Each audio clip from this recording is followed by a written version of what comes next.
Construction News Tracker is presented by Caterpillar and produced by 4constructionpros.com.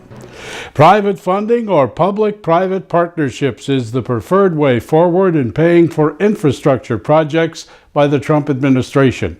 That statement recently from Transportation Secretary Elaine Chao. The funding process would be in addition to $200 billion in taxpayer funding. Proposed tax reform legislation by the Trump administration and the Congress is reportedly going to focus on a long-term revenue fix for the Highway Trust Fund. The initiative touts the fact that in the 2015 passage of the FAST Act, $70 billion was placed in the trust fund to cover projected gaps in tax receipts from funding levels. Coupled with the fact the FAST Act has only 2.5 years of life remaining. There's a need to reimpose similar mandates to keep the level needed for surface transportation investment. As of this date, some 500 proposals for national infrastructure projects has been offered up from various entities. A July 1st filing deadline imposed by OSHA on electronic filing of workplace injuries has been suspended. It follows a lawsuit by the National Association of Home Builders claiming the action is bureaucratic overreach and a violation of business rights. The rule was meant to cover firms with more than 20 employees to submit for public scrutiny all reports of worker-related injury. A minimum of $50 billion worth of energy projects nationwide stand idle for lack of bureaucratic approval.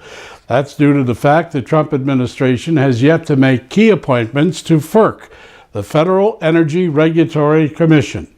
Unable to meet a quorum, it's the first time in the 40 years of FERC history the agency's been deadlocked on applications awaiting approval. Among them is the $2 billion Nexus pipeline. Construction materials prices rose 0.7% between March and April, notching 5 months of straight growth, according to a Labor Bureau review by AGC. Year over year, the same prices jumped 4.3%. Energy prices are on the upswing following a March reduction as natural gas costs increased 25.1% in April, making for a 74.1% rise year over year. Fabricated metal products, iron and steel, were the only pricing to see a decline for the month. Manufacturing production nationwide recorded its biggest increase in over 3 years in April, with the exception of home building. The Commerce Department claims housing starts dropped 2.6% to a seasonably adjusted rate of 1.17 million units, the lowest in 5 months as multifamily declined against economic forecasts. Year over year, home building rose 0.7% in April. If you have a Dodge Ram pickup truck, expect to receive notice from Chrysler Fiat of a recall for faulty software. 2013 to 16 models 1500 and 2500, along with 2014 to 16 3500 models, contain a glitch that could prevent side airbags and seat belts from deploying in the event of a rollover crash. The recall affects nearly 1 million vehicles in the U.S.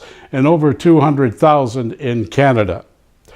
Heavy equipment sharing and management tech startup Yard Club has been purchased by Caterpillar. The company invested in the entity 2 years ago and jointly has been working in its dealer network and help them sell and rent equipment. In 2016, Yard Club handled $120 million in transactions, representing 2,500 contractors and rental companies. For the so-called Airbnb of the construction industry, employees will become part of the CAT network based in San Francisco. Well, all the calculations and computations have been completed, and the final result from ConExpo 2017 is a resounding 128,000 of you attended the event in March in Las Vegas. The Association of Equipment Manufacturers, the AEM, which owns the show, reports 2,800 exhibitors covered 2.8 million square feet of convention center space during the 4-day run held every 3 years. A 45-day job and traffic is running again on the destroyed section of I-85 near downtown Atlanta. A fire of undetermined origin caused 2 sections of the elevated highway to collapse March 30th. Construction was begun as soon as the site cooled, and contractor C.W. Matthews could get crews on top of it. 505,000 pounds of steel and 2,100 cubic yards of concrete were poured and cured in record time, along with removal of 13 million pounds of debris.